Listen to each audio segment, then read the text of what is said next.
This soil that you'll be running on is not a concrete, it's not a tar, but real earth.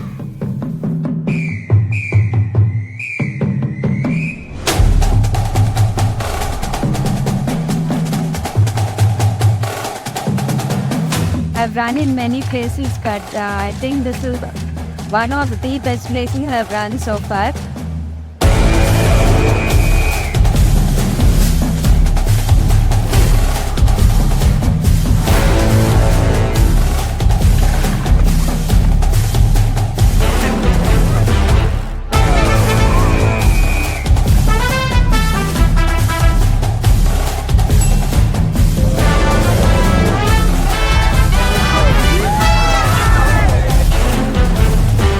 Kanha is a very special place.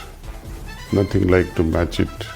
It has lovely forests, good lakes, lovely gardens, and a very spiritual atmosphere.